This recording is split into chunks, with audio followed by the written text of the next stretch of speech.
O екі адамда ұшты. Мәрия апайымыз 100 жасасын деп тілейтін адам бар ма? Жетіспай ағамыз 110 жасасын деп тілейтін адам бар ма? Не деген дауыс, не деген туысқандар, не деген ағайындар? Жетіспай ағамыздың немересі қазақтың президенті болсын деп тілейтін адам бар ма?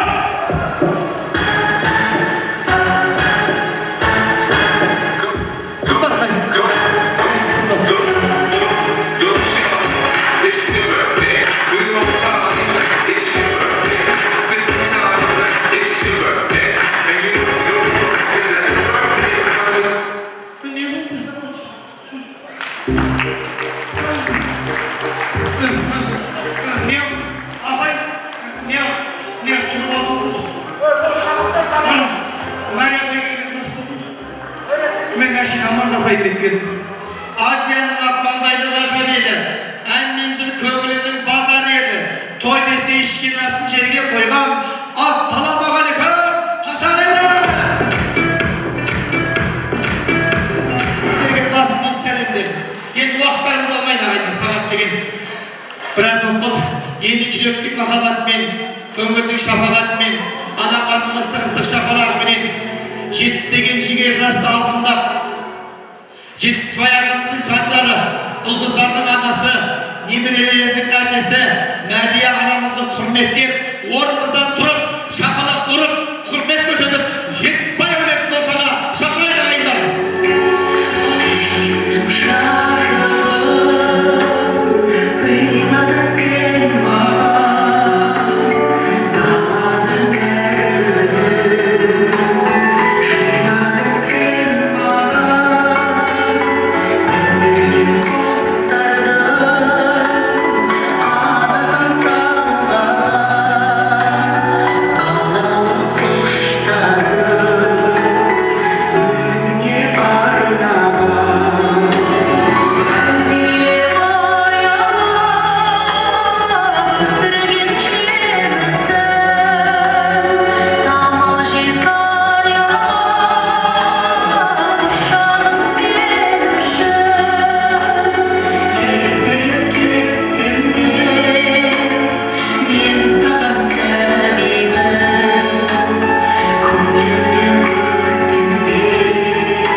Енді атамыз қазақ айтады да, батал ел арымайды, батасыз ел жарылмайды. Жаңбырмен желге көрген, батамен елге көрген дейді. Енді бәріміз өзімізге бұйырған құтты орнымызға отырайық та, үлкендерден бата алайық. Жайғасыңыздар, жайғасыңыздар. Жетіспай атамның әулеті ортамызда тұрғанда, үлкендерден бата алайық ағайын. Жайғасып отырыңыздар, жайғасып. Сіздер үшін жайылған дастархан. Мен ортаға, осы тойдың ортасына әулеті үлкендерін шақырайын деп тұрмын. Ахмад Асқар алып келген Әшім атамыз, Қуаныш, Шанжархан ағамыз ортаға келсінші. Келіңіздер едерсін, ағайын жүргізбе, осынан бере берсін. Осы жерден бере берсін, ағайын үлкеніміз. Қане осы жерден бере берсін. Аумин. Батаңыз береміз. Аумин. Я Құдайым оңдасын, еш жамандық болмасын, оттымасын, қайбірін кісіде қолдасын. Ата-баба оғызы, ана ұтанып шеттік, анамыз Мырзахан әкеміздің анамыздың көргені. Несін жасап отқан балдарына рахмет, бақытты болыңдар, бәріміздің отбасымызда қуаныш, жастарымыз 80-нен аса кетсін. Бақытты болыңыздар. Аумин. Атау, ең жасы ұзақ қарияның бірі болыңыз, ұрпағыңызбен мәңгі ірі болыңыз. Ана Мәрия апай жүзге келсін, сол уақытта сіз тірі болыңыз.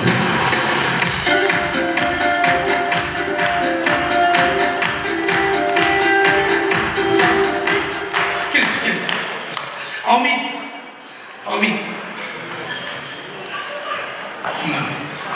Amin. Маңыз. Сау солымыздың қадырға ағайын ұзақ шекшал. Жан-жақтан келген жау облыстары. Құдай маңдасын, еш жамандық болмасын. Елге аманшылық тыныштық бер. Ол қыз жан-жанымыз тек заман болсын, той құтты болсын. Amin. Amin. Tağda amin. Жарылға балға қабілет, жанын қалдың қамын ет. Зет, абырой, бағдауылет, ниетлесең Алла тағалам.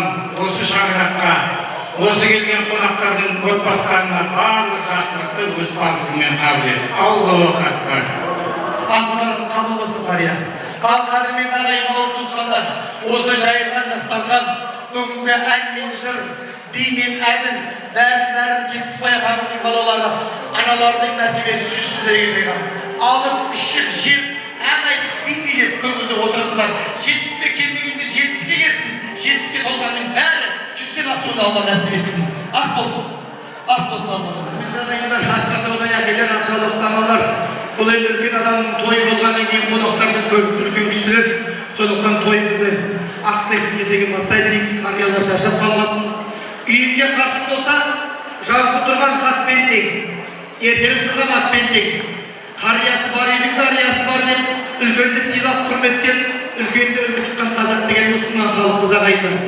Мәрия апайдың мына 70 жас тойында осы әулеттің үлкендер ашсын деп, мен отаға әулеттің үлкендерді шақырайын.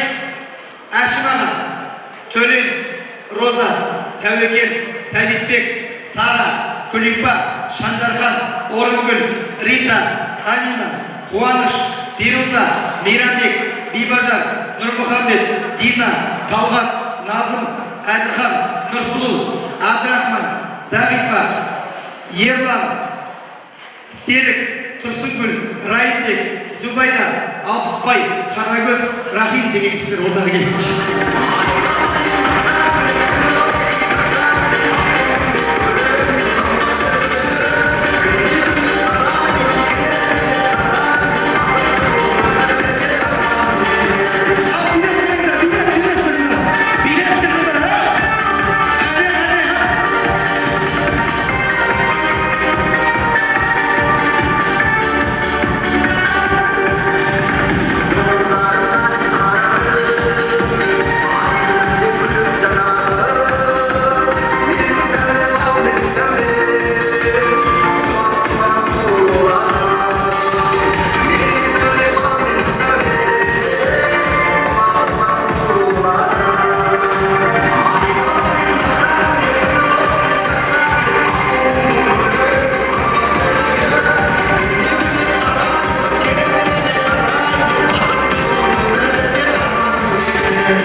Ой, күшті болды, қандай би, қандай туыс, қандай ағайын апа.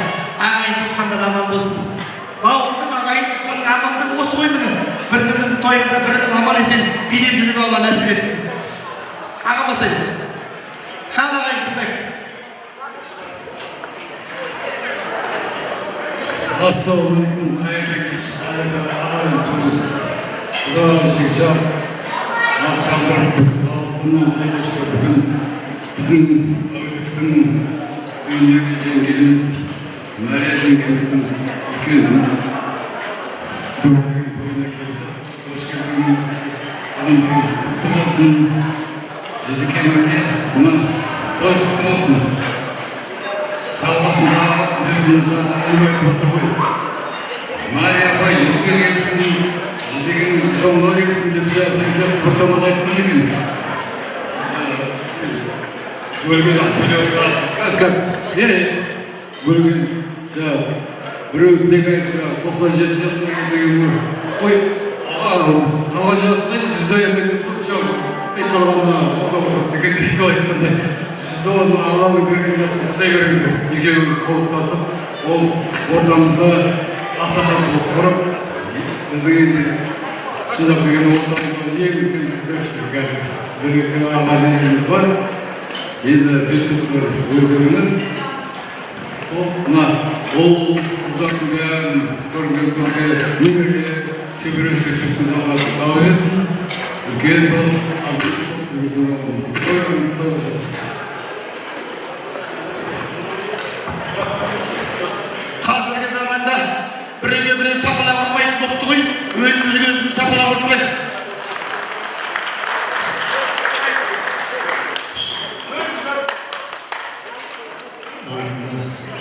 Мәриям жеңге тойыңыз құтты болсын. Мына ұлдарыңыздың қызығын көріп, осы бәріміздің алдымызда жүре беретін жетеген екеуміз.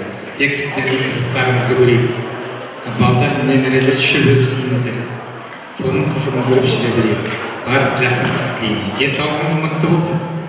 Денсаулық болса бәрі болады деймін.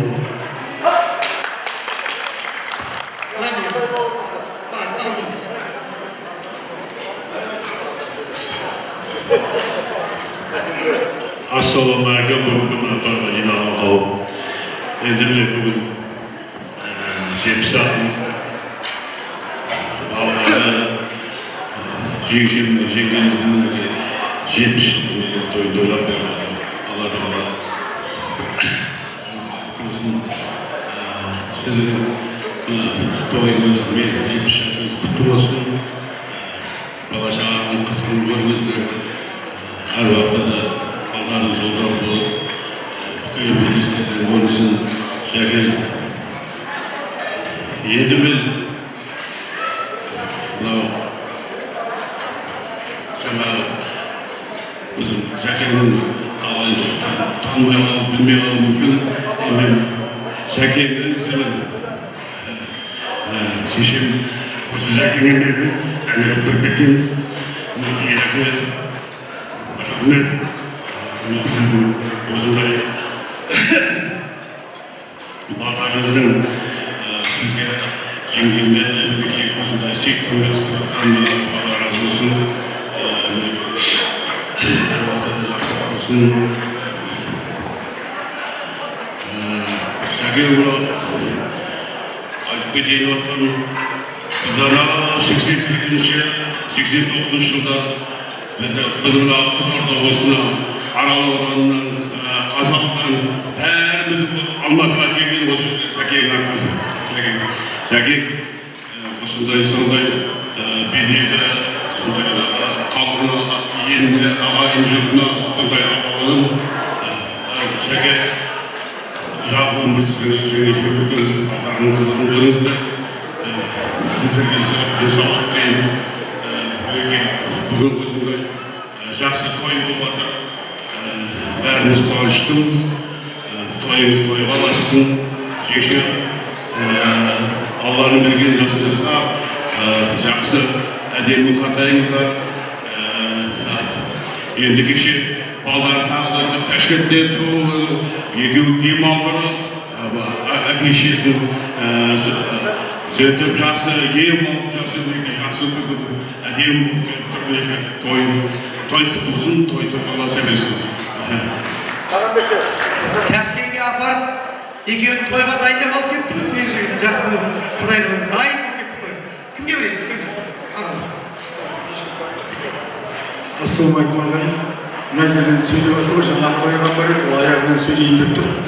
Осы жерде айтайын тұрған менде 70 ағамның еркесі болғаннан кейін айта береді.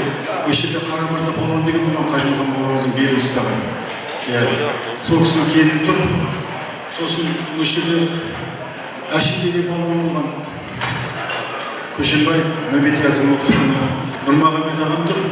Сосын осы жерде ағам бар еді, марқұм болып кетті Серік деген. Сондықтан үлкен жеңгеміз, Мәриямнан кейін үлкен жеңгеміз тұр. Солар тұрысы қалған сөз тағы реттеп алармыз. Дұрыс па ағайын? Онда жоқ,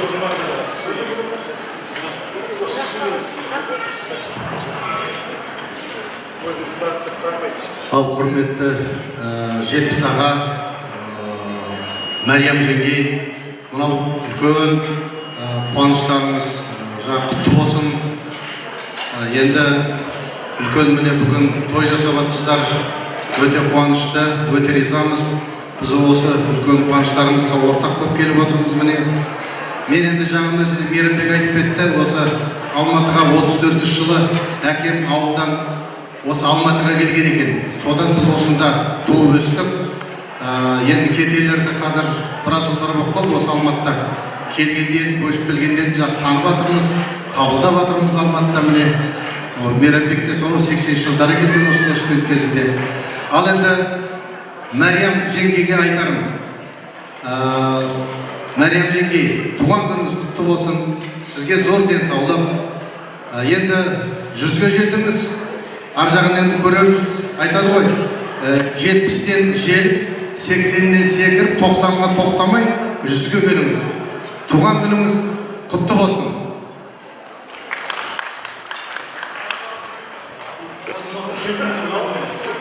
Ауылдан келдіңіз, бір екі айтыңыз. Ассалаумағалейкум. Жетпісаға Мәриям жеңгеміз жақсы сынағын. Туған күніңіз құтты болсын, еліңіз сау болсын. Құдай берген жасты жасай беріңіз. Елдеріңіз сау болып, бала шағаның аман жолын бере беріңіз. Өсіп ұрпағыңыз арманыңызға жете беріңіздер. Өмір шексіз көктеміз, тоқтамастан жүре беріңіздер. Дендеріңіз сау болып, аман есен болып жүре беріңіздер. Енді қазақтың ұмытылмайтын дәстүрі ұмытып кеткен екі жеңгем тұр. Мені көрген кезде сәлем беріп тұрады. Сол жеңгелерім бастасын. Қарамырзаның келіні. Айналайын ақтайым, айналайын ақтайымға келдің. Бүгінгі туған күн құтты болсын, денің сау болсын, өмір жасың сау болсын. Алланың берген балаларын қызығын көріп, қосағымен қоса барып, аман есен жүре беріңіздер. Тойларыңыз оғаласын. Бағанадан бері қанша тілектер айтып жатыр, періштенің құлағына шалып, Алла тағала тілектерін доғарыңыз, анық қалмаңыз, аман болыңыздар. Құрметті тойшы қауым, бүгін біздің әулетімізде ұлан асыр той болып жатыр. Мінекей бүгін біздің абысынымыз 2-35 жасқа толып жатыр. Мәке, мерейлі жасыңыз құтты болсын, деніңіз сау болсын. Аға екеуіңіз бір жастықта қартайыңыздар. Аллах тағала немере бар ғой, енді көп балдар бар. Енді сіздер шөбере көріп солардың қолынан май жалауға сізге Алла нәсіп етсін. Күнзақ айтып отқан тілектердің бәрі періштенің құлағына шалынсын. Екі дүниенің бақытын тілеймін сіздерге. Балдарымызға үлкен рахмет, осындай сіздер құрметтеп, сіздерді үлкен жақсы той жасап беріп жатқанына. Барлық жақсылықтарды тілеймін сіздерге. Әлемді аймақтыңдар шамармен бақсау болып қалып жатыр. Бұл жерде шешеміздің өкілі қыз тұр. Қазақта аманат деген сөз бар. Қазақта аманатқа қиянат жоқ дейді. Аманат шешеміз алған біздің туысқанымыз, біздің апамыз. Сол апамыз бір-екі тілегін айтсын. Амандықтарға сәлем беріп қойшы қауым бәрімізге. Бүгін ағам мен Марияның 35 жасы құтты болсын. Өмір жастарымыз ақ болсын. Дендеріміз сау болсын. Алатаудың басындағы аппақтардай көңілдеріміз аппақ болсын. Ал оның жолындағы ұзын жолдай өмір жастарымыз ақ болсын. Ал оның артында шырша бар сондай ағайын туыс ұрпақтарым мұнан да көп болсын. Сол жерде өлді бұларға көңілдеріміз солдырақтай таза болсын. Өріктей өрімді бол, мейістей мейірімді болыңдар. Жаңғақтай жағымды болыңдар. Көлдей көрікті болыңдар. Өзендей өрімді бол. Қостасып, аққудай, қосаққудай немере, шөбере шөпшектің қызығын көріп, әрдайым жүздеріңізде тек қана бақыт, қуаныш болсын, шаттық болсын. Гүлдей қызғалдақтай құлпырып жүре беріңдер. Бақытты тұтасы болыңдар. Өйстіп ағайын туысқандардың ортасында әрдайым жарқырап, балдарыңыз, келіндеріңіз осындай неге ұйымдастырып, ағайын туысқандардың бәрін себеппен басын қосып жатыр.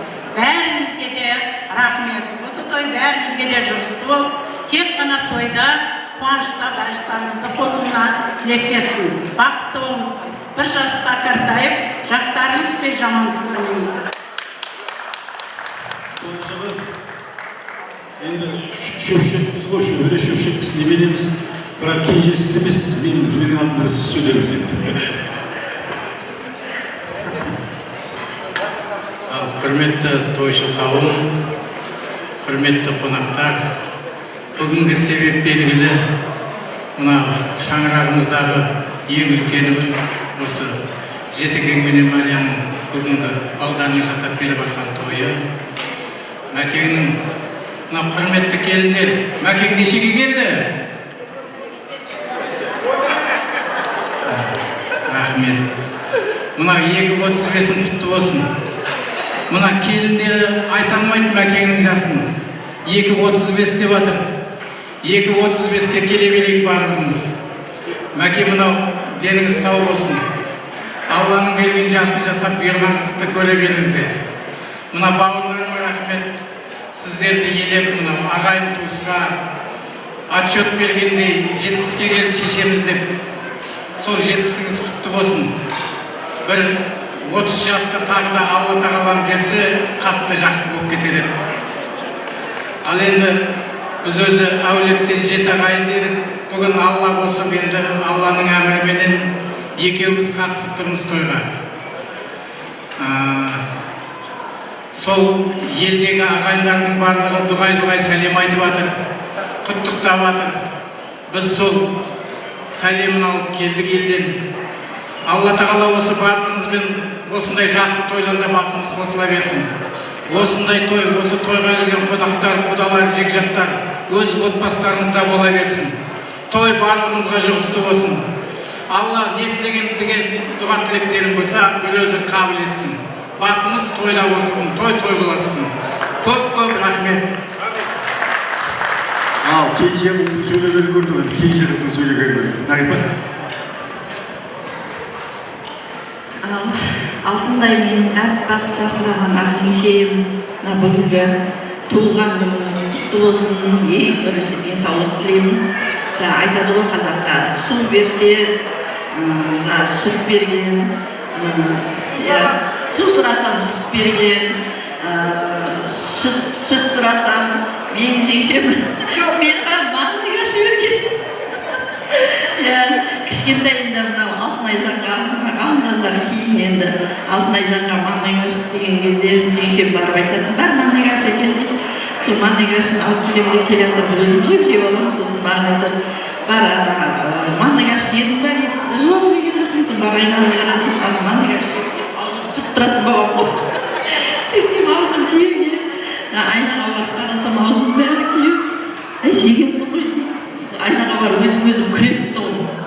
Сөйтіп маған көп тәрбие берген, оқуыма көмектескен, сабағыма, ақкөкем қиналған кезде осы жаққа келгенде көмектескен. Сіздерге Алланың нұры жаусын. Айқаншақым айтатын, балдарың өседі, балдардан қайтады деп, Аллаға мыңда бір шүкір. Мінеке Алтынай, Ғалымжан, мінеке Рүстем, Жұлдызай, сіздерді қандай жақсы жерлерге қыдыртып жатыр. Алланың нұры жаусын. Ертең осы балдарға өздерінің балдарын нағайсын. Көкем мен жеңшемді енді 100-ге келгенше мәпелеп, ардақтап, осы кісілердің алдында көз қуат жүре беріңдер. Күн саққа айтылып жатқан тілектердің бәріне қосылам. Тойшы қауым бәрімізге той жұғысты болсын.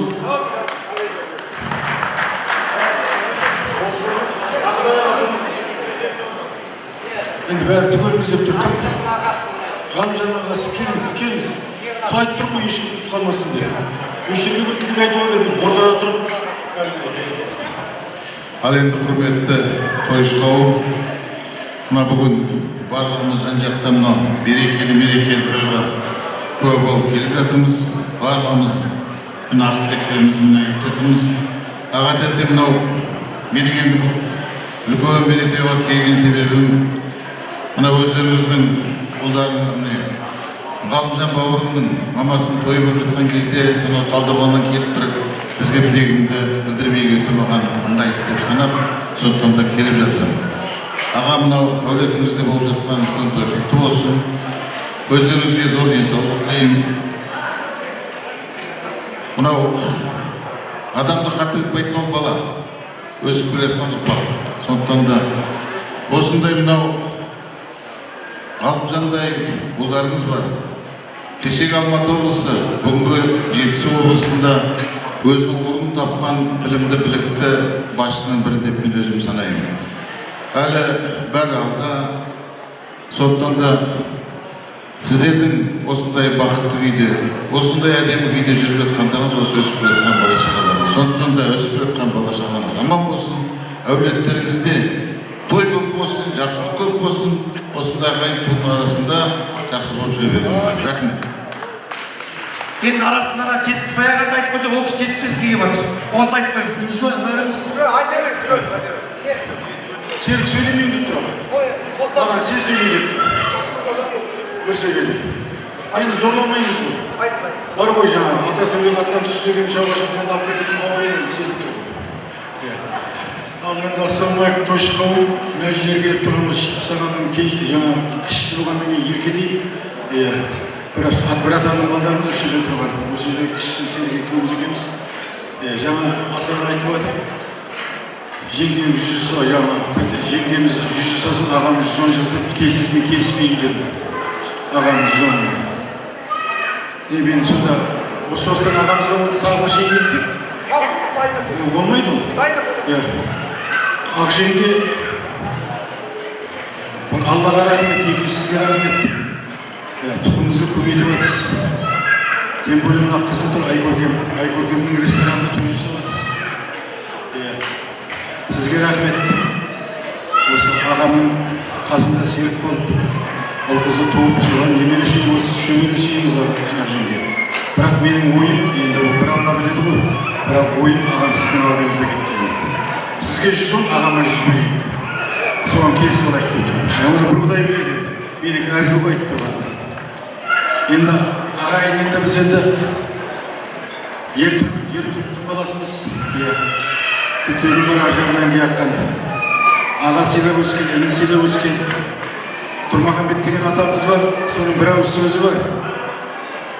Есерлік естен 70 жасындағы, бақытты білу қиын басындағы, ертеулі белдеу оттай белдеудегі ініңнің қадірін біл қасыңдағы дейді.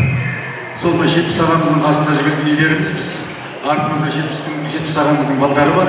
Еріп жүрген міне менің атамның өсиеті, біздің атамыздың соған айтып жатқан аға, жеңгей, бір Алланың берген өмірін сүріңіздер.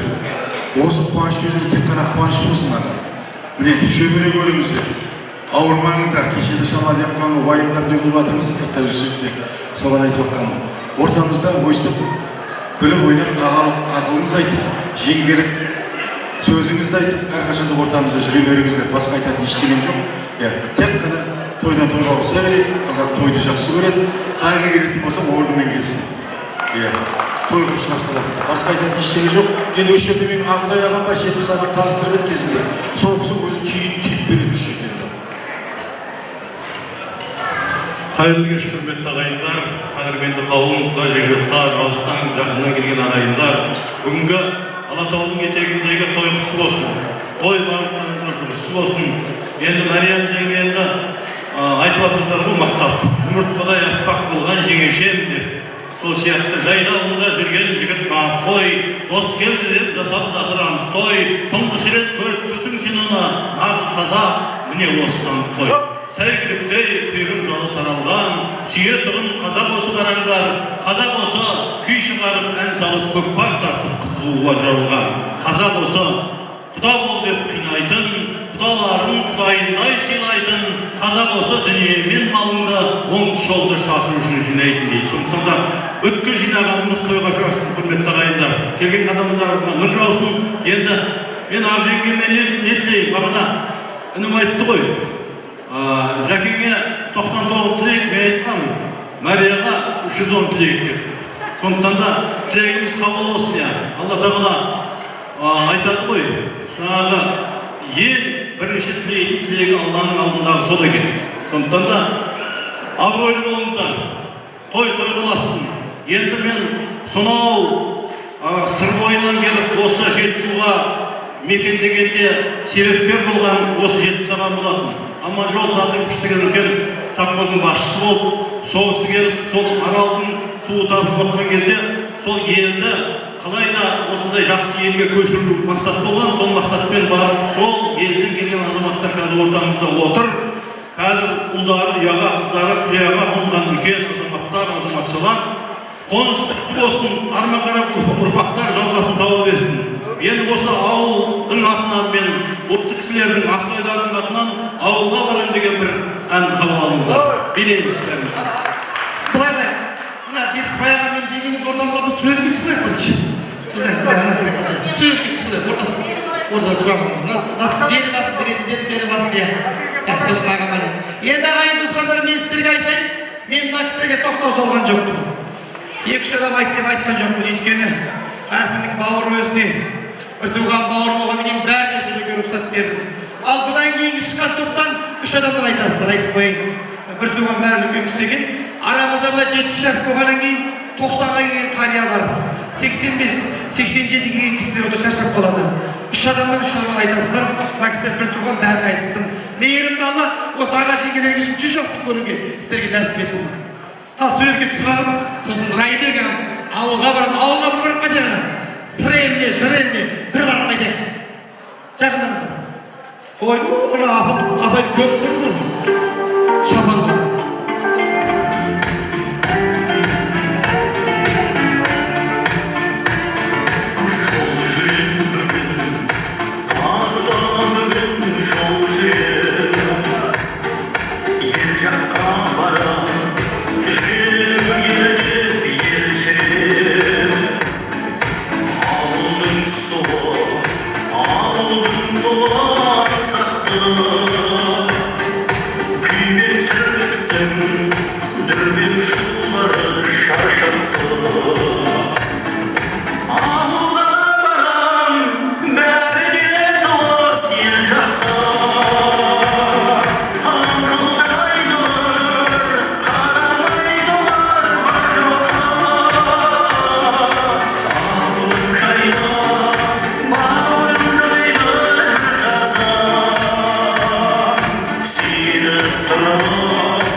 көп рахмет, той тойласын.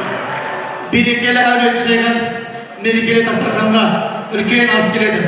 Құдаларды құрметтеп, құдаларды сыйлап, құдалардың мәртебесін көтеріп, төрде отырған садық құдалар Ақбаталайға қайтарасыздар. Әумин.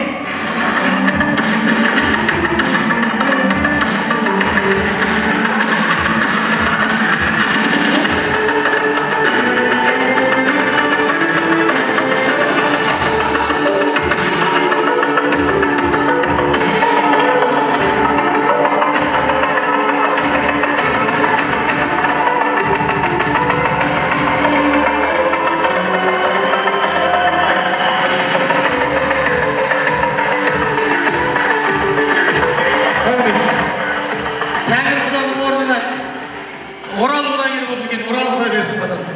Орал құда қай жақта отыр? Қауым дастарханның берекесін берсін, оттың басын мерекесін берсін. Мынау құдағай жасқа жас қосып, осындай дастарханы қызықшылыққа жайыла берсін. Әумин. Әумин, қабыл болсын ағайындар.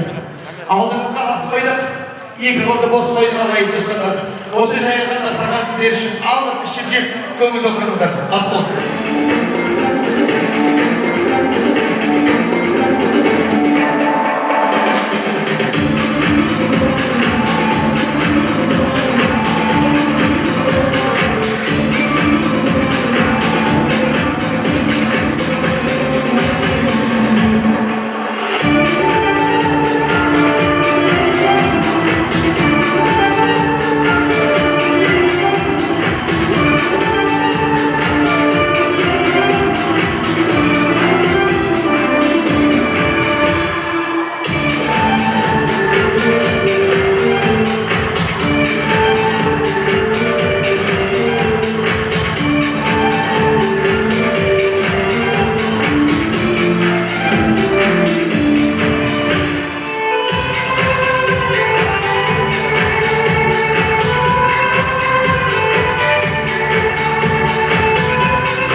мазалап сөйлеген мәлемсіздік болар деп бір мен күттім.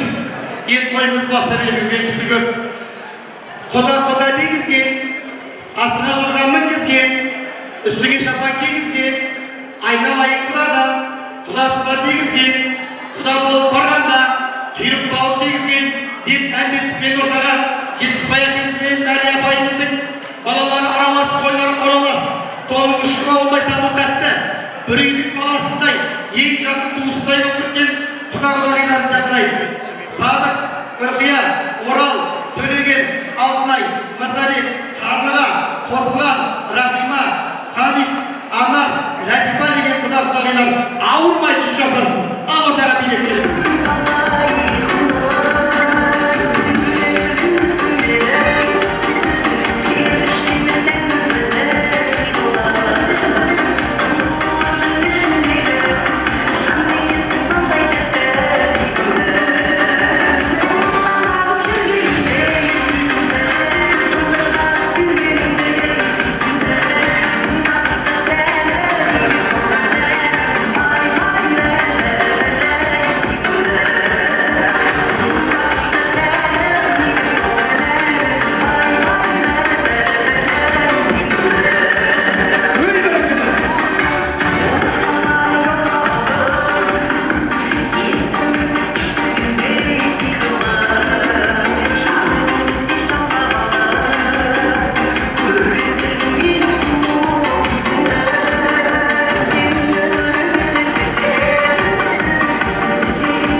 Осындай жақсы өмір жүріп, жақсы ниетпен осындай отырысты алғыс алып, осындай отырыстың көркі болып жүрген осы елімізге денсаулығын құтыласын деймін. Көп сөз айтпаймын. Бірақ бір-бірін жақсы көрермендірші. Құрметті тұтынушы қауым, бүгін біздің 70-дің үйінде бәргеннен үлкен думанды той болып жатыр. Бүкіл туған туысқан, құда жекжат, бала-шаға осындай қуанышы енді жарқырап мынандай ресторанда жасалып жатыр. Алла тағала алдындағы өмірді бір Алла біледі. Осындай жарқын болсын, әр уақытта балдарың осындай жарқын биіктерден көріне берсін. Ата-ананың арманы сол. Енді мен бұларға айтайын дегенім, 70 менің құдам емес, 70 менің бауырымның, Ырзадин деген бауырымның жаны досы. Содан кейін бұларға 70 кетенің басы болсын деп, 70-ке бөрік кигізейін деп тұрмын. Енді Мәрияға өзінің подаркасын бере берер. Денің сау болсын, өмірің ұзақ болсын.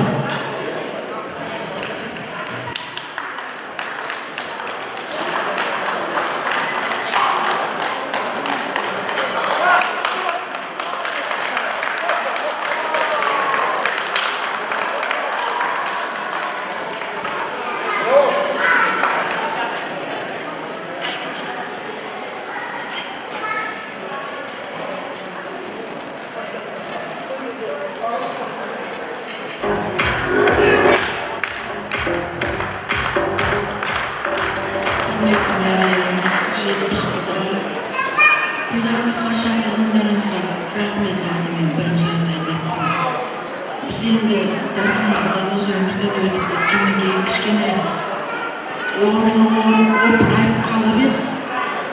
Сіздер бізді шақырып, мына үлкен той қуаныштарыңызды бізбен бөліскенде біз қатты қуандық. Тіпті келмеу мүмкін емес бұл тойға. Тойларыңыз құтты болсын. Бала шағаларыңыздың қызығын көріп, әрі бір 5 жыл, әрі бір 10 жылда тойларыңызды өткізе беріңіздер, бізді қалдырмаңыздар, бізде қалмай, арттарыңыздан қалмай тойларыңыздың бәрі қуаныштарыңызға ортақ болып жүрейік. Бала шағаларыңыздың қызығын көріңіздер, жасыңыз ұзақ болсын Мәриям. Мәриям деген атты бүкіл дүние жүзіндегі ортақ ат қой. Сондықтан киелі атыңыз отбасыңыздың киесі болып, иесі болып, отбасыңыздың ұйқысы болып, деніңіз сау болып, бала шағаңыздың ортасында ұзақ ғұмыр кешіп 70 екеуіңіз сөйтіп ұзақ ғұмыр кешіңіздер. Біз сіздерге қуанамыз. Дарқанды көргендей болдым бүгін. Ерекше жанат.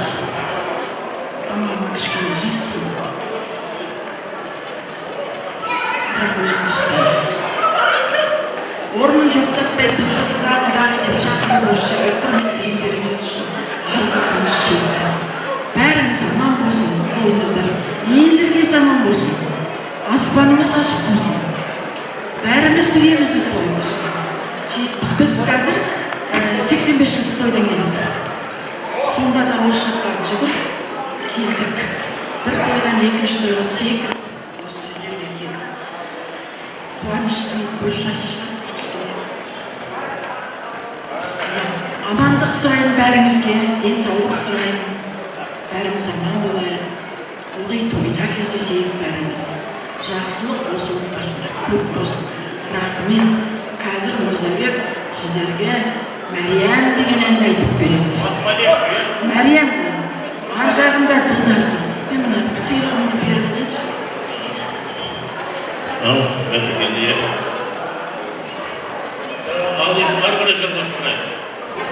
Айтыңызшы, кейін айтыңыз. Ал, ары қарай.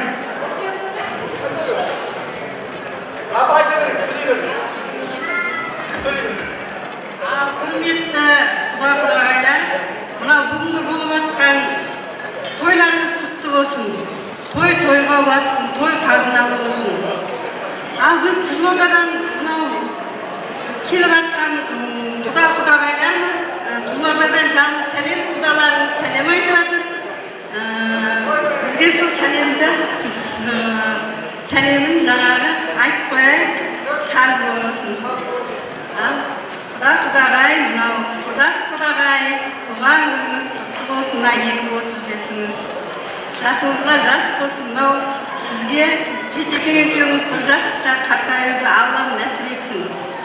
Мынау екі балаларын көрінген балаларыңыздың, ұл-қыздарыңыздың, немерелеріңіздің қызығын көріп, жақсы қартаюды Алла нәсіп етсін сіздерге. Алланың берген жасын жасай беріңіздер, ауырмаңыздар. Сіздерге зор денсаулық тілеймін. Елдеріңіз сау болса бар нәрсе бола береді, сіз өздеріңіз арта берсін. Еліміз тыныш болсын, жұртымыз аман болсын. Мына құда-құдағайлар осындай ақ дастархан басында тойда Аллахым әрдайым тойда кездесуді барлығымызға нәсіп етсін.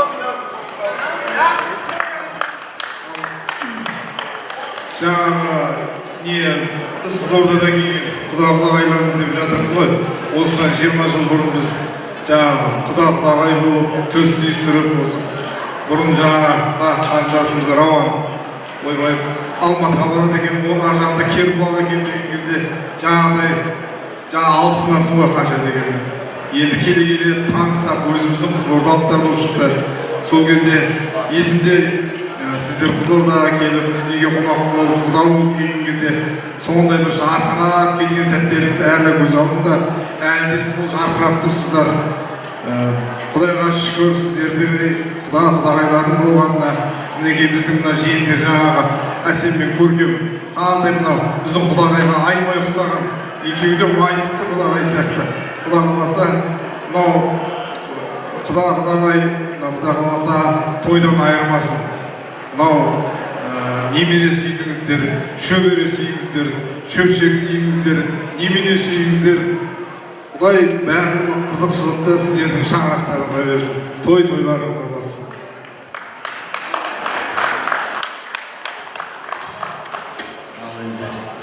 Құдағи, мына бүгінгі мерейтойларымыз құтты болсын. Осындай үлкен, осындай шаңырақта, осындай бас қосып, туған туысқанның бәрінің осындай той тойлап отырғанына өте қуаныштымыз. Жастарыңыз ұзақ болсын, дендеріңіз сау болсын, көзге көрінген бала-шаға аман болсын. Сол бала-шағалардың қызығын көріп, әрқашанда өстіп, тойдан тойға шапқылап, екеуіңіз қол ұстасып жүре беріңіздер, аман болыңыздар. Құдай қаласа, келесі жылда да осындай туған күніңізде басымыз бүтін осы отырған бүткіл халық аман болып, соны қауышуға Алла тағала бәрімізге нәсіп етсін. Тойыңыз құтты болсын. Алланың берген жасын жасай беріңіз. Балдарыңыздың қызығын оқып екеуіңіз тең тұрып бірге бір жаста қартайып көруді Алла нәсіп етсін. Осылай барлықтарыңыз отбасыларыңызда осындай жақсылық бола берсін. Аманшылыққа қауыша берейік.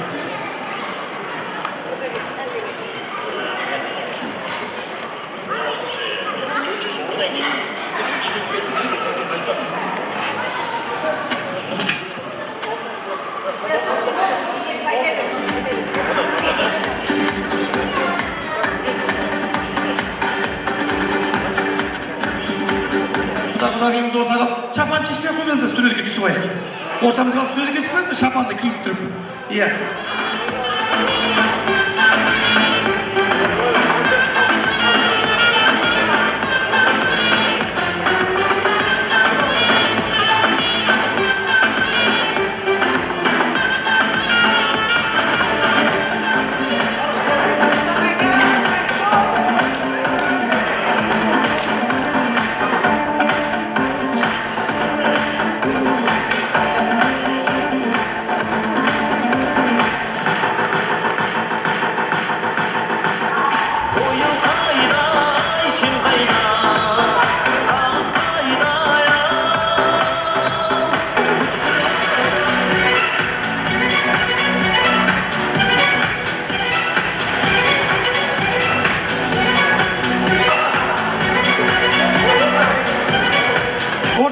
Ортасына тұрып алыңыз.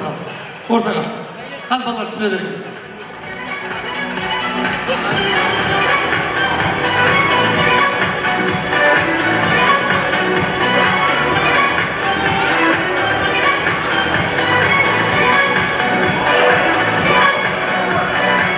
Ал билеп қойық.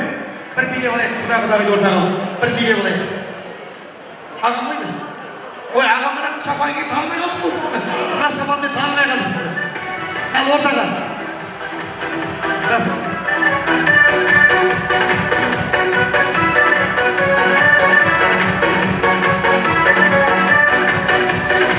Biz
Құда болған екен, құданың ойында өте шын ауыр болады екен. Құда келсе, сөз айтады екен, құда келсе, ән айтады екен. Сондықтан да құдайымыздың аты Мәриям. Сондықтан да Мәриям ән сізге бүгінгі тойыңызға шашу етуге рұқсат етіңіздер. Шапалақ ұрсаңдар да болады, ұрмасаңдар да болады.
Осы тойға риза болып қайтыңыз.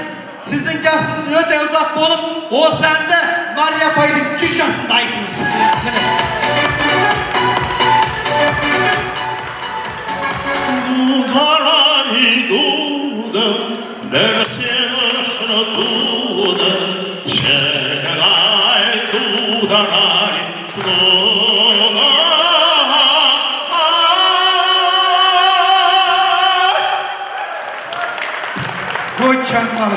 Жақсы болды.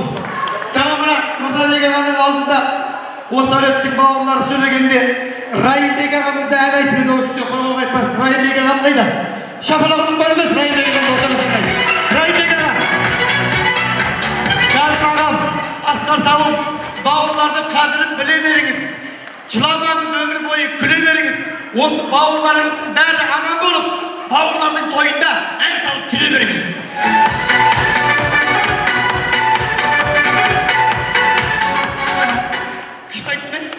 Ортаға тағы да бір жақсы кісіні шақырайын.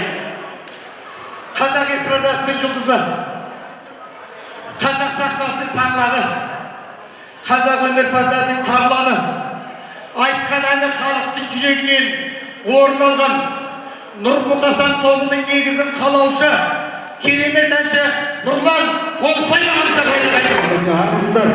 Қош мұғамына бүгінгі апамыздың қуанышы құтты болсын, айтылып жатқан тілек ниет қабыл болсын.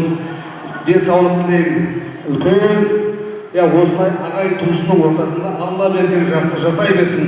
Мен енді осы әулетке қай кезде де амандық тілегім келеді. Осы әулеттің амандығын, қазақ елінің жерінің амандығын тілегім келеді. Сондықтан аман болайық деген қабыл алыңыздар, ортаға биге шақырамын.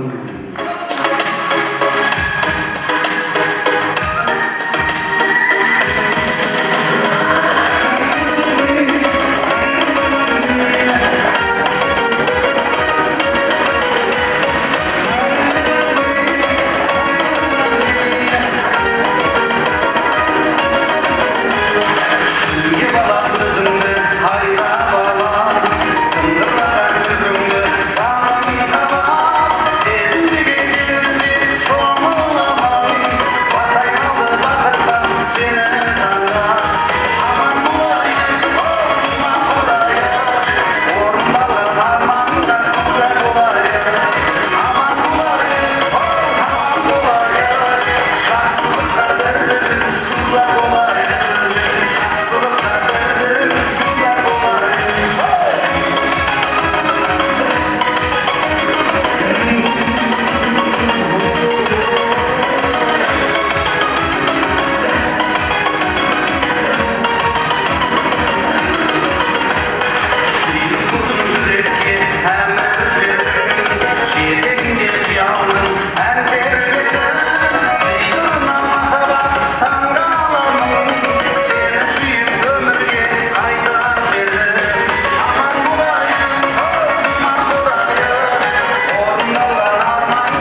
ауырмасын жасыңыз дерсіне қандай марқайып батып Нұрланды шақырып Нұрлан рахмет бала шағалар осы атаға не істесең басыңа сол керек дейді бұлардың да балалар осылай жасасын Нұрлан қалай көтеріпсің биледік көңіліміз жақсы болып қалды енді орнымызға жайғасайық далада сыртта жүрген ағайын туысқандар келіңіздер ішке кіріңіздер ана жаңа Нұрекен деп Нұрмұқасанның әншісі ән айтты сол кезде ортада керемет билеген бір қария бар Қамжан аға керемет биледі ол кісінің атын білмеймін мына тақия деген қария атын білмейді қандай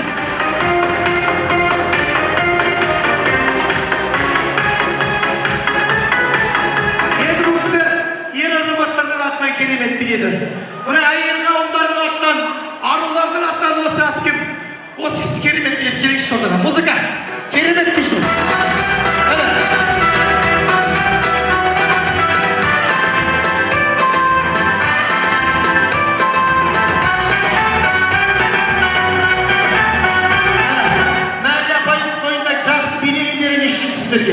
сіздерге ойбай қос атам айтады мен бір билеймін мына кісімен дейді атам айтады мына қосыңдар мен мына кісімен бір билеймін дейді атам айтады да қос дейді бір билеймін дейді қос келіңіздер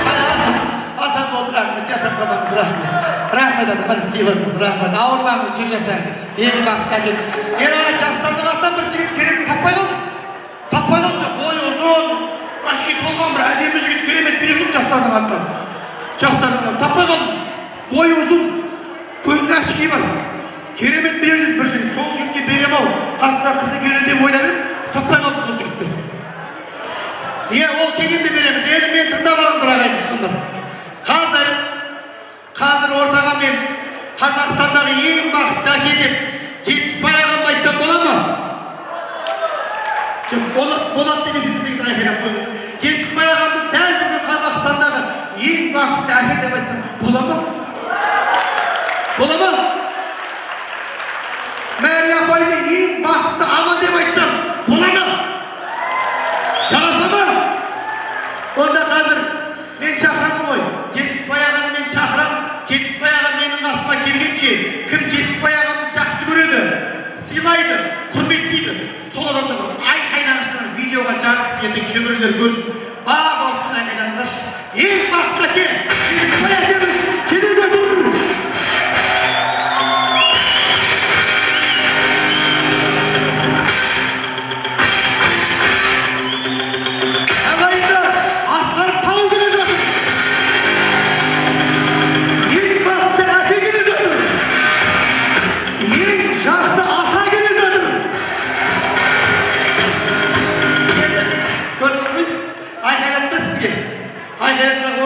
Үштірде тұрмады.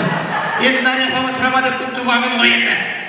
Қазақстандағы ең бақытты ана, Ақжаулығын желбіреген, Ақжүрегі елжіреген Мәрия апай келе жатыр.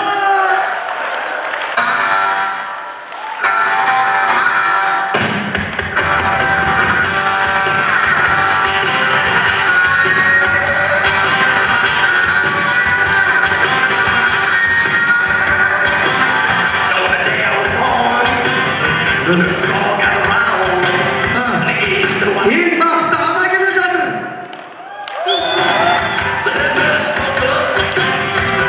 Балалардың алтын анасы келе жатыр. Ең жақсы супер әже келе жатыр. Дұшпандар десе десін сыртымыздан, жеткізген осы күнге анау сенің арқан.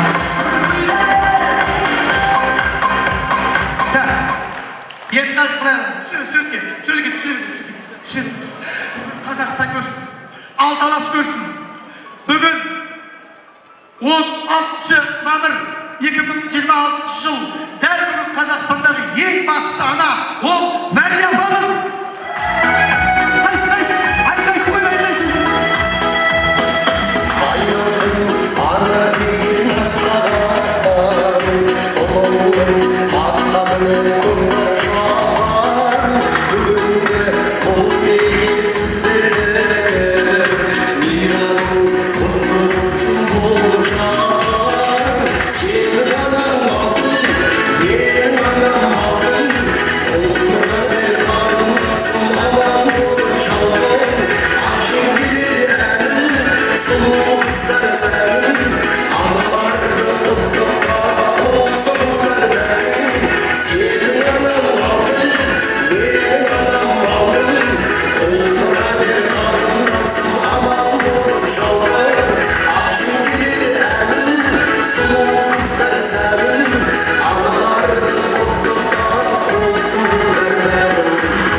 Sonra erkeklerin aşık mıydı? Allah'a sansız şükür.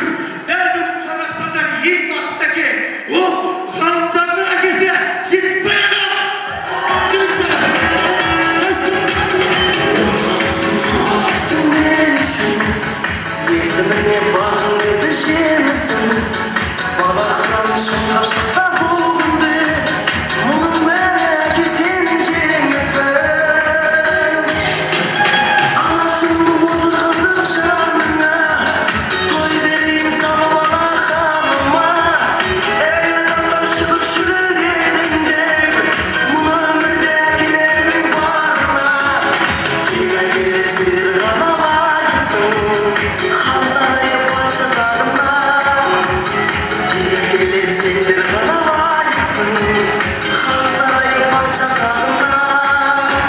Ғалымжанның әкесі лайық қой, хан сарайы патша тағына.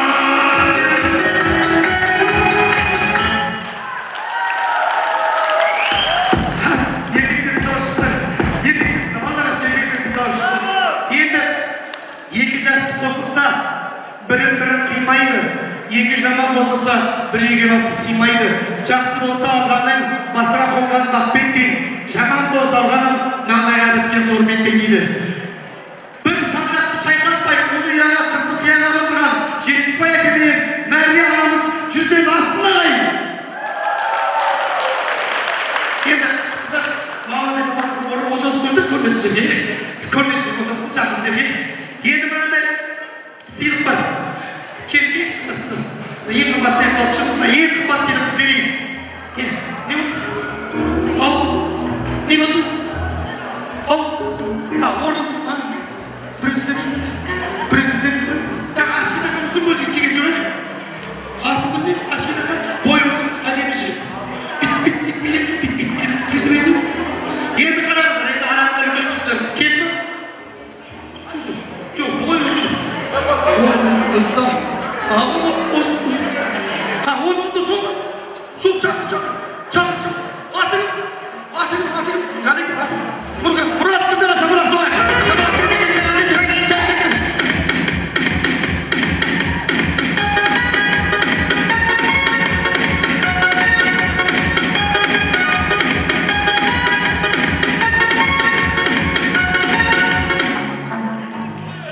Бұл өмір қарап тұрсам қызық екен.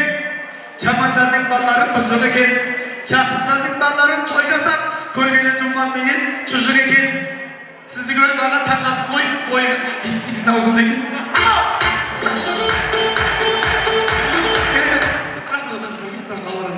Енді бұлай болады.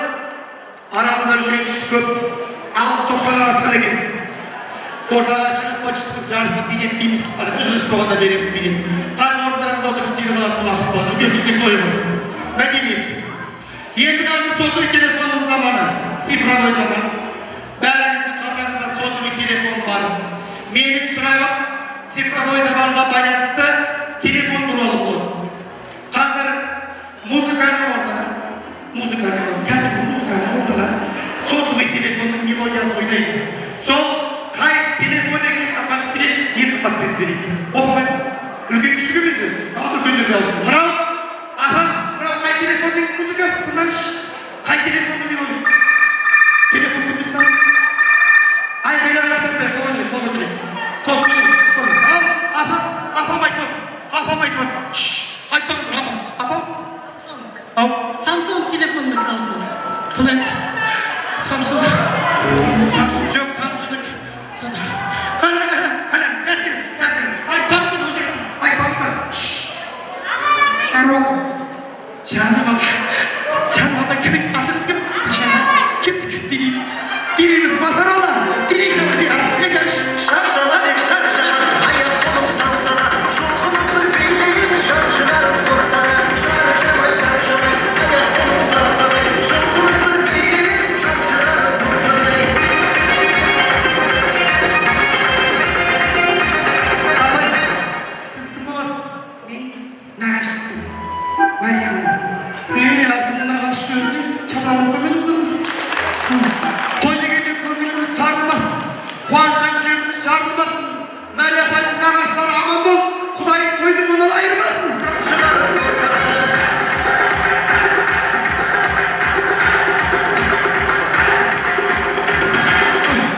Жат-жаласын шығар сонда.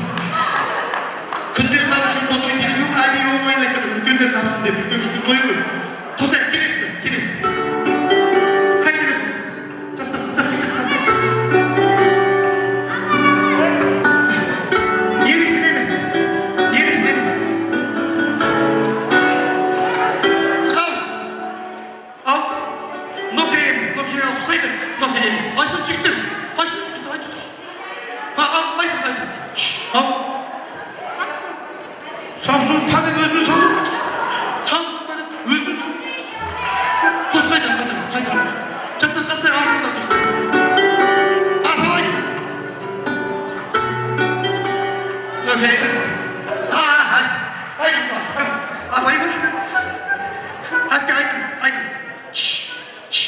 Özel istekleriniz. Al. LG.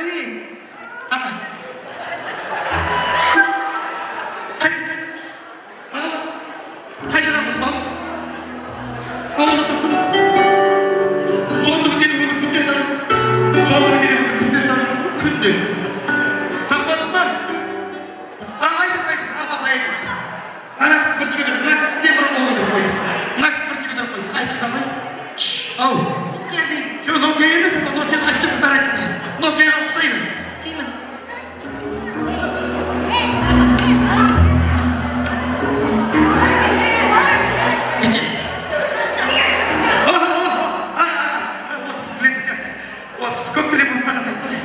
Көп телефон ұстаған сияқты. Айтпаңыздар өз айтсын. Далаком.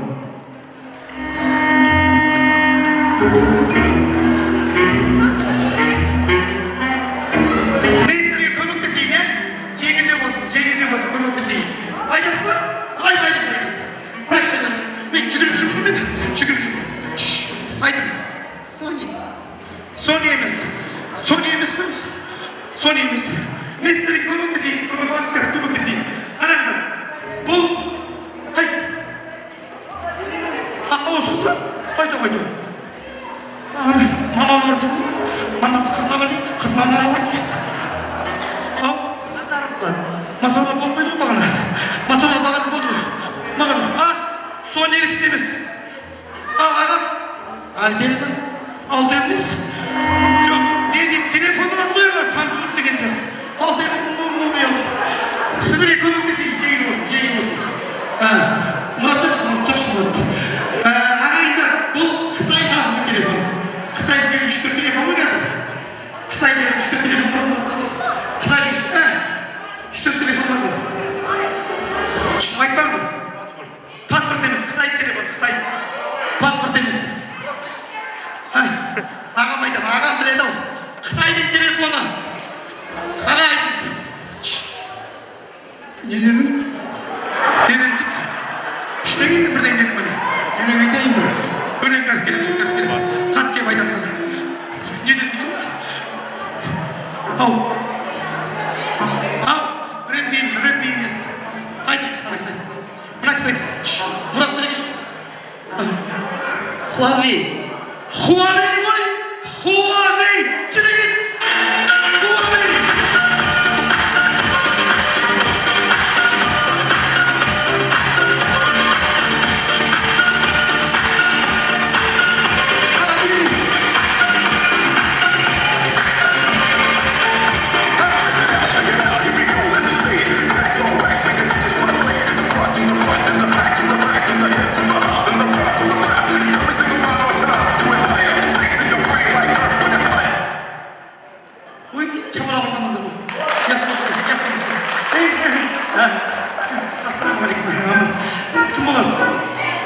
Жетпіс ағамның Алпысбай деген ағасы болған, бүгін қайтыс болып кетті, сол кісінің қызымын. Жетпісбай ағаның Алпысбай деген інісінің қызы екенсіз ғой. Алпысбай аға үлкен ба? Дұрыс па? Бір 63 жас болды, дұрыс иә. Атыңыз кім? Мереке. Ау? Мереке. Мереке ханым, Мереке ханым. Нағыз туысқан екен. Нағыз туыс қайдан іздесейік, бәріміз жақсылық іздесейік. Осы тұрған бәріміз аман болып, Мерекенің 100 жасында кездесейік.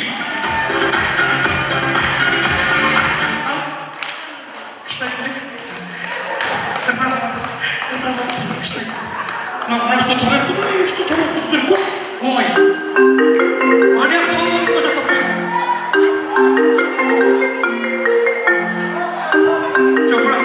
Мұра солайсыз. Апа білесіздер ма?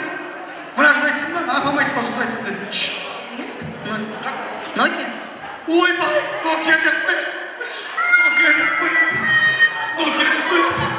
Ой, арасы дұрыс соды менмен. Менмен дұрыс соды мына кісілер ғой. Менмен дұрыс соды тұрмақ. Тамара, Триса! Дұрыс соды мен. Менмен дұрыс соды. Не болды? Айфон. Атың кім? Ләйлә. Пойдем.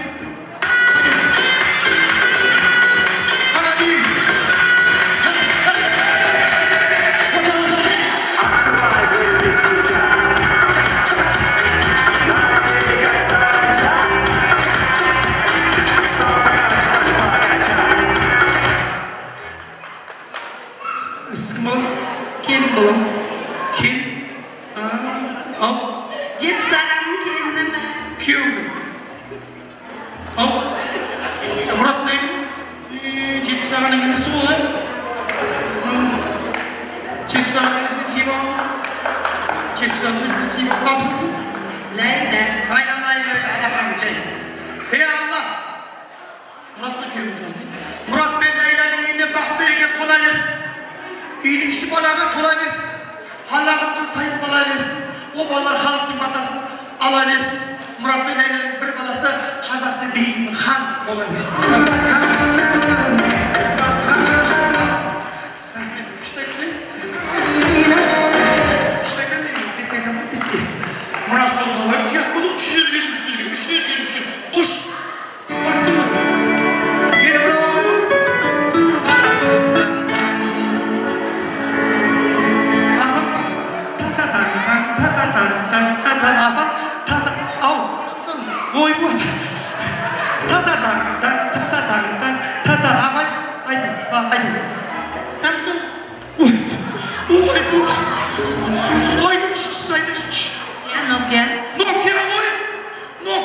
Nokia, жүріңіз.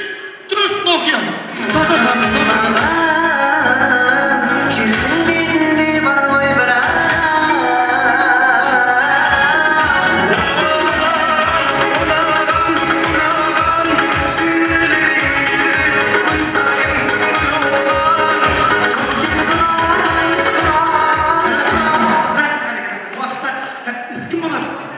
Мен Құдағай. Құдағай, атыңыз кім? Анар. Айналайын, Аллах'ыңыз жайыңыз. Аллах, Аллах'ыңыз жайыңыз. Құдағай, басыңызға Құдағай, басыңызға қонған бақ болсын. Бір Аллам сізге чақ болсын. Мәрия апайдың үйінде әппақ болып киініп кепсіз, жолыңыз әрқашан ақ болсын. Құдағай, кішітайтам мен бетайтам. Мұна сол жақта тұрған үшін, мұна жақ бәрі топ, мұна жақ таппай екеніміз ек болды. Ешкім тапқан жоқ мұна жақта, не қарап тұрайын, көш болмайды.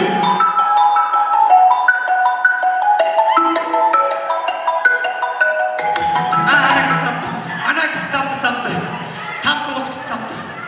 Осы кісі тапты. Samsung дейді. Samsung бәрі қайдан қыпан. Айтыңыз. Xiaomi дейді. Сіз не дейсіз? Honor.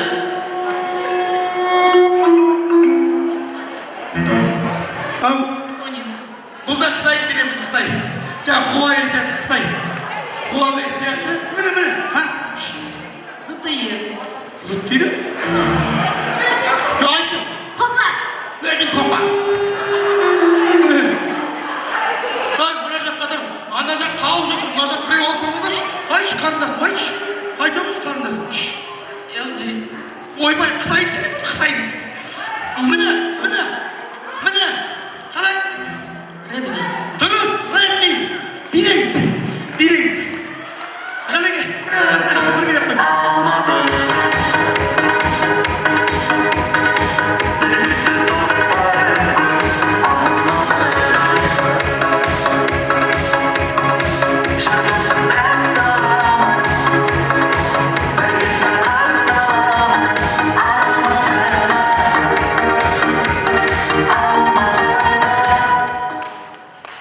Сіздердің столға чапалап қойғаныңыз Танысайық. Кім боласыз? Сестренка младшая.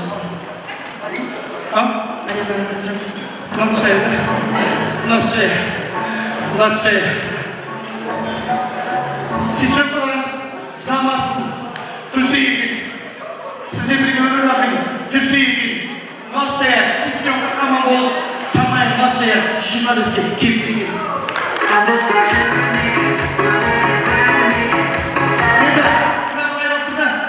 Мария апай, мына үлкен кісілер телефон ұстағаны болмаса, телефон алатын ұмытып қалады. Үлкен кісілерге бергім келіп тұр, ол сен телефон алатын ұмытып қалады. Былай қарайық, телефон қоймайды. Осы кісілердің күнде тойда естіп жүрген әңгімені ұшан қояйық, ол үлкен кісілерге берейік, жастар қоғандырмай қояйық. Үлкендер телефон ұмытып қалады ғой. Қош, мынау қай ән? Үлкендер ана стол, бірінші стол, екінші стол, үлкен стол.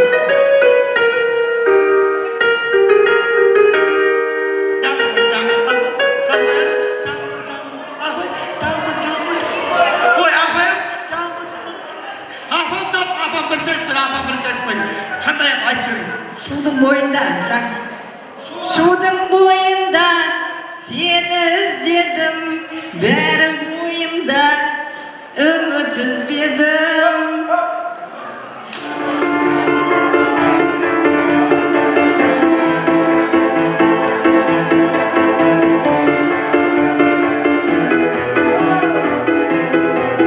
Ағайындар, халықты алдауға болмайды, Мына апа енді аяй дегенде қол көтерді. Халықты алдауға болмайды, халықты алдауға болмай кетеді. Мына кісі бірінші айтып аяй дегенде қол. Дұрыс қой апа?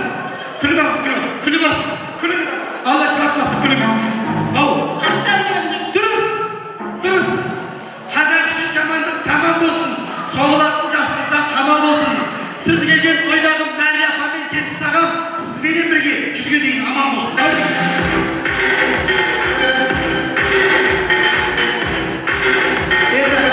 Арамызда үлкен кісі көп. Шәрсайын алып 90-да бүйтіп ойын ойлап отыра берсек, қарайлар шаршап қалады. Сөз сөйлейік, тос берейік, арасында ақымақымызда деп тұрамыз. Енді ханның да несібесін тақтан берген, тұлпардың несібесін аттан берген. Осы тойды қойсақ па деп жүргенде артымыздан саумалап хаттар келген. Белгілі, егер таң атпаса түс алмайды, тұлпарды түс ауғаннан түс алмайды. Аспандағы қыран құсқа қиқу керек, қиқусыз қыран құсқа ұша алмайды. Етекшінің баласы екі асада, мұғайынның баласы үш алмайды. Мария апамның 70 жасы болмаса егер, бүгін біздің басымыз жиналмайды.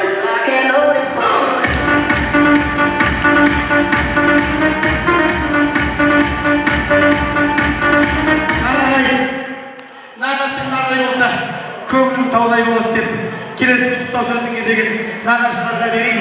Майыспасын керегең, аман болсын ағашың, бәрінен де бірінші.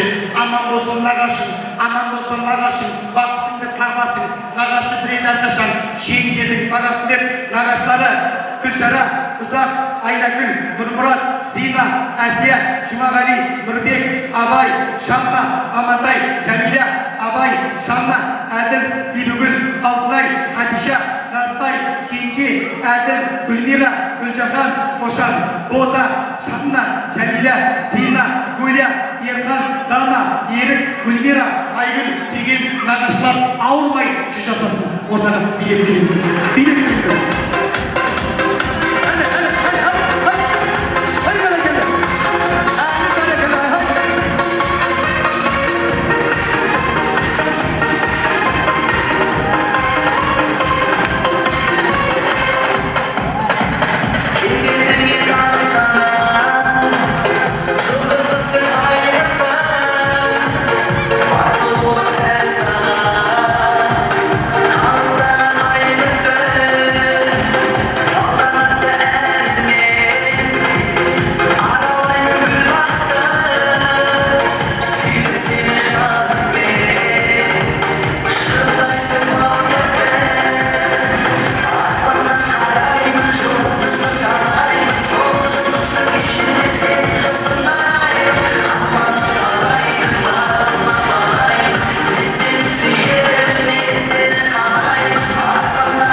Адамдарымыз, жақын туған туысқандарымыз, нағашыларымыз, егіндегі құдайларымыз осы басымыз қосылып, Мариямен 70-те жақсы тілегімізді айтып, батамызды беріп, басымыз қосылып жатыр. Лайықта осы айтып жатқан жақсы тілектер періштелердің құлағына шалынсын. Мен Марияның туған апасы боламын, үлкен ағамның қызы. Жалпы жаңа үлкен ағамның бірінші баласы болғасын, мен әкемнің қызы болып аталатын. Сондықтан ол мен өзім бір жағынан туған сіңлім сияқты қатар өстік. Не дейміз, Құдайға шүкір, жақсы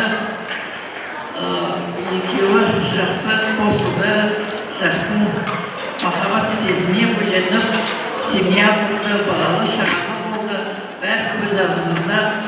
Мына осының өзі, балдар осындай жасқа келгенде той жасап атқаны, сол балдарымыздың жетістігі. Бала деген ата-ананың айнасы дегендей рас қой, осы екінің бірі 70-ке, 80-ге келген тойды жасай бермейді.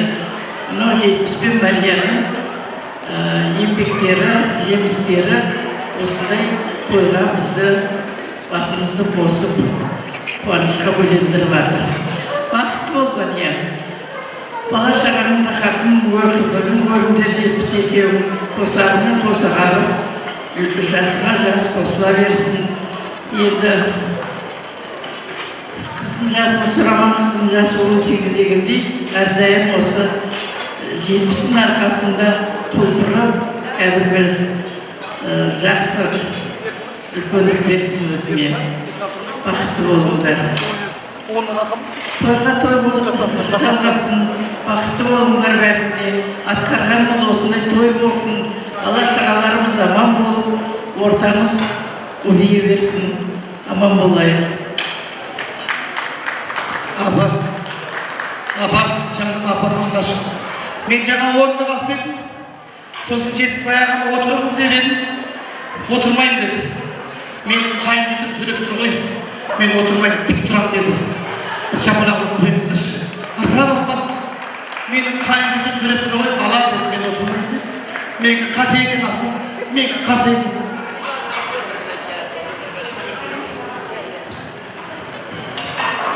Құрметті халайық, мынау бүгін бәріміз осы жерге жиналып, мына Мария қарындасым туған күні деп келіп отырмыз. Бұл енді жалғыз Марияның туған күні емес, 70 екеуінің туған күні, екеуінің мерекесі деп біз санаймыз. Осы арада тұрған бәріміз, біреуі Марияға аға, біреуі апа, жеңгей, іні, келіндеріміз бәріміз осы арада. шын жүректен құтты болсын айтамыз. Мынау жаңағы бағанадан бері байқап отырмыз, осы туған туыстар, осы арада үлкен ел болып келген кетелер сөз сөйлеп, тілектерін айтып жатыр. Біз де сол Қызылорданың жерінен кіші 112 ата байұлы алтын мәметек боламыз. Бұл сояқтан келіп отырмыз, мінекей көбіміз. Сондықтан мына туған күндерің құтты болсын. Мынау Қорқыт ата бабамыз айтқан екен, жаңағы балам жақсы болса, сыйлы болса, төрден орын аласын деп. Сол сияқты мынау 70 Мария, мынау бүгінгі тойларын, сол балдарының өсіп өнгені, халықтың аласында алдында сыйлы болғаны, соны біз көріп отырмыз. Ризамыз нағашылар ретінде. Сондықтан құтты болсын тойларың. Екеуің үлкейіп, бір жастықта үлкейіңдер, сол балдардың қызығын көріңдер, бақытты болыңдар. Сол балдарын әрдайым осы сіздерге осындай қызықты күндер әкеле берсін. Тойларыңыз құтты болсын. Мария айналайын, бақытты, ұзақ осы балдарыңыздың қыздарын көре беріңдер. Аман есен болыңдар, той қаласын.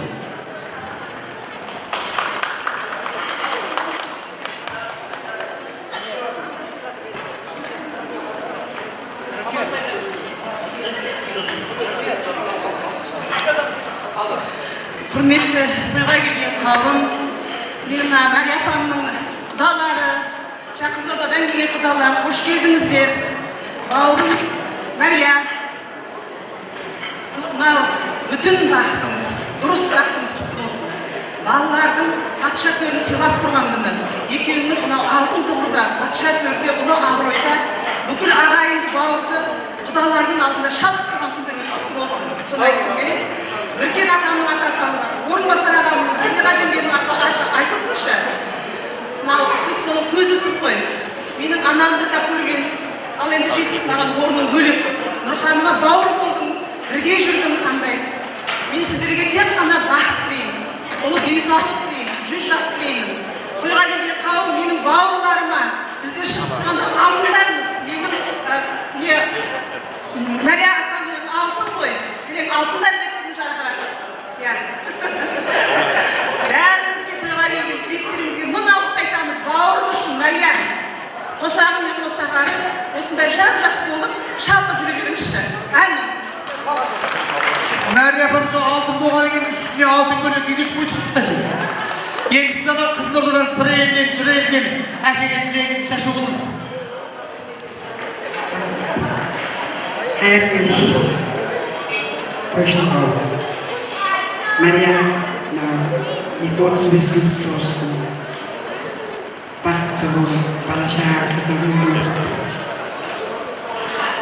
көрінше немере көрінше бір шеп-шепсін 72 бір жастықта қартайып, шаңырағына шаттық етпесін, жүзіңі күлкін етпесін, жүрегің қуанышта болсын, аспанымыз ашық, әрқашан нанымыз көп болып, сондай тойда жүремін.